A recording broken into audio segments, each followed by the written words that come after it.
As business owners, we always have to make one of two choices in our business with our marketing. And that is, do we spend our time, our energy, and our effort, or do we spend our money? In today's episode of We Do the Work, we are talking about how you can determine your marketing budget.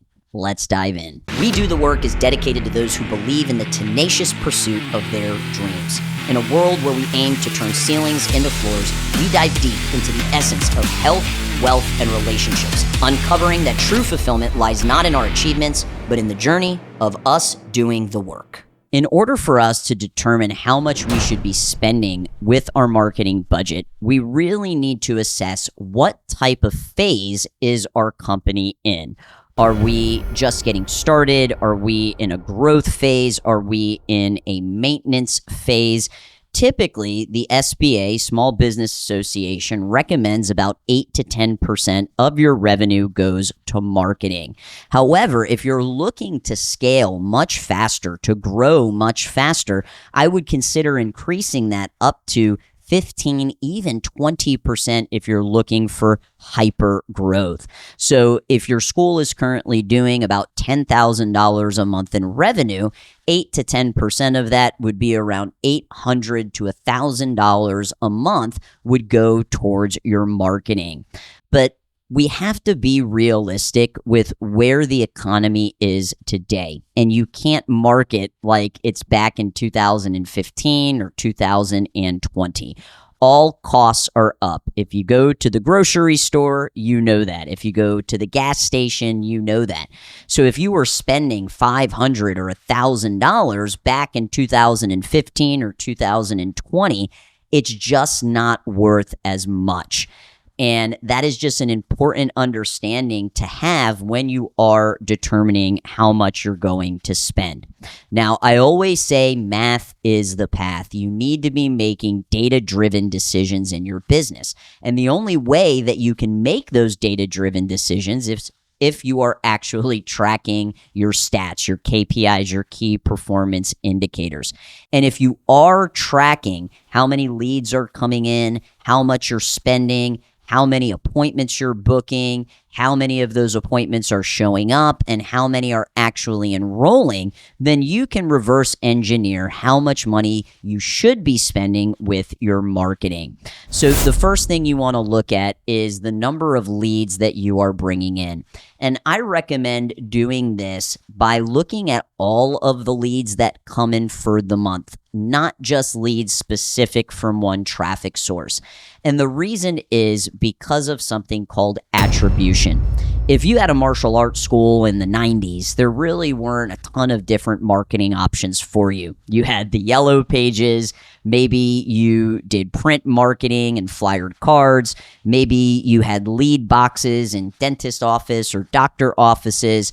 But because the internet wasn't as popular as it is today and social media platforms didn't exist, you were very limited into the type of marketing that you could do, and most schools just heavily relied on word of mouth. In today's world, it looks very different. And something to consider is there are so many different touch points that our prospects could potentially have with our business. For example, let's say you put rack cards in local businesses, and there is a family that goes to the local business. Let's say it's a pizza shop, and they see your rack card, and they grab the rack card and they think, hey, martial arts, that might be interesting. It's right around the corner from this pizza shop, which is near our house. Let me grab this. And then they go to the website. And because you have your Facebook pixel on the website, the next time they go to Facebook, they see the ad. So they saw the rack card, they went to your website, they're now seeing the Facebook ad, and now they opt in and you get their contact information. Well, now your team follows up trying to get them on the phone. Maybe you have banners outside the road. Maybe you have flags that say martial arts. And when they drive by, they see those items. Then finally, they go to Google and they Google martial arts near me and they see your Google business profile and finally call. And then when you ask them, how did you find out about us? Typically what prospects will do is they will tell you the last place they found you, and they'd end up saying Google. However, they never would have made it to Google if it wasn't for the rat card, if it wasn't for your website, if it wasn't for your Facebook ads and retargeting ads, if it wasn't for the martial arts flags that you have outside. Every single one of those touch points move that customer to actually picking up the phone and calling you. So because of that, I recommend just looking at the total amount of leads that come in for a month and then figuring out how much money you spent to get those leads, whether it was advertising costs on Facebook, whether it was printing costs for rat cards, whether you sponsored the PTA for a fall festival. So you're going to take however much money you spent on generating those leads and divide it by the amount of leads you had, and that will give you your cost per lead. Now, back in 2015, you could get leads for a couple of dollars, in some cases 5 or 10. But because of COVID, it completely shifted the landscape of businesses marketing online. Post-COVID, there are more businesses advertising on social media platforms than ever. And what you have to remember is that these platforms are auctions. So you are literally bidding against competitors that are vying for the attention of the same audience you want. So if you're running Facebook ads or you are running Google ads, you're not just competing against other martial arts schools, you're competing against similar types of industries. So if the local dance school is advertising or the parkour school is advertising, and because of this, it has increased the cost. So we really try to aim for under a $20 cost per lead. You know, if this was back in 2015, that would seem very high, but because there's more people advertising on the platforms, that's a good number to aim for. Now, every market is different, and there's certain things outside of your control, like the amount of people that are advertising in your area and also how big your market is.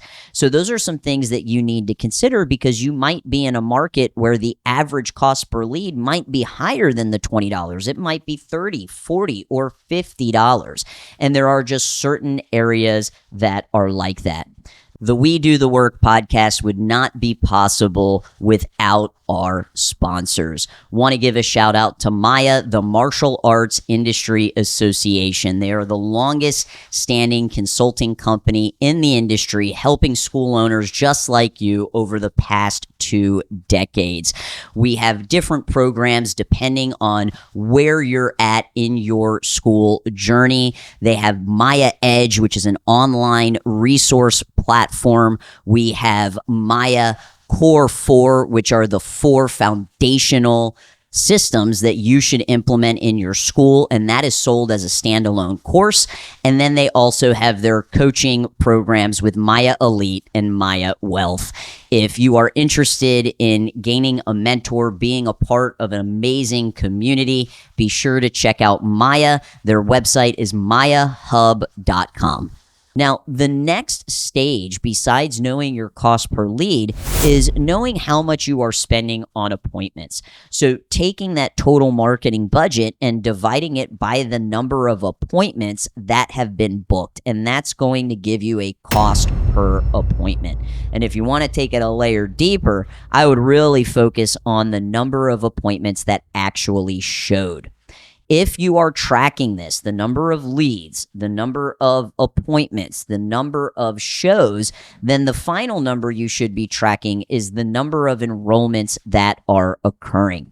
And when you know how many people enrolled based off of that marketing budget, you can figure out what's called your cost of acquisition, how much it costs to acquire a customer. In some cases, if you do the math, you might be spending $50 to acquire the customer. In other cases, you might be spending $150 or $200 to acquire the customer. Now, you might be thinking, Chris, I charge $150 a month. If it costs me $200 to acquire the customer, then I'm $50 in the hole. And I also give a free uniform. So now I'm another maybe $20 in the hole. What you have to remember in service-based membership businesses like the martial arts is often we have a loss leader, meaning when they initially come in and make that first payment, in some cases, you might still be in the hole, which is why retention is so important. Because if they stick around and they make a second payment, third payment, so on and so forth, now you will be profitable. And of course, we're not just considering the tuition that they are paying. There are other profit centers that customer will generate revenue with, such as merchandise or down payments or parent night out events or private lessons. So you need to figure out how much you're spending total on your marketing and then divide it by the amount of enrollments. So if you spent $1,000 on your marketing and that gave you 10 new students, that means you are paying $100 to acquire a customer. Well, maybe you say, okay, I'm paying $100 to acquire a customer. 10 new customers is good, but I'd prefer to have 15 or I'd prefer to have 20. Well, now that you know that your cost to acquire a customer is $100, you can multiply it by the number of enrollments you want. So if you want those 20 enrollments, well, then that means you need to increase your marketing budget to $2,000. These are some of the things that you should be considering as you build your marketing budget. And again, also the phase of growth that you are in. The other thing I want to touch on is in the martial arts industry, we do experience seasonality. And there are 3 times during the year where I would consider increasing the marketing budget. And that's going into summer, coming out of summer, and going into the new year. During those 3 times, people are in transitional stages in their life, right? Kids are out of school and going into summer, and maybe some of them are traveling, maybe others are looking for extracurricular activities during the summer. And then once the summer ends and we go back to school, now they're getting in that back to school routine, and a lot of families are looking for extracurricular activities. And then typically at the end of the year, because of the holiday break, which kids usually get about 2 weeks off, a lot of families choose to make decisions that will kind of transform their day-to-day and what that looks like. So during those 3 specific times of the year, I would recommend increasing. At the end of the day, if you are running Facebook ads and you are running Google ads, you really need to look at your budget by how much you are spending per day on those platforms. And if you aren't spending around $25 to $30 per day, it's really going to be hard to move the needle. Anything less than that will probably keep you in that maintenance phase. But if you are looking for growth, specifically with your digital marketing in the martial arts industry, I would look at spending $25 to $30 a day. There are 3 mistakes that I consistently see business owners make in any industry. The first one is not getting a mentor or a coach. The second one is not hiring fast enough. And the third one is not reinvesting their profits back into marketing. Please make sure that you are not making that fatal mistake.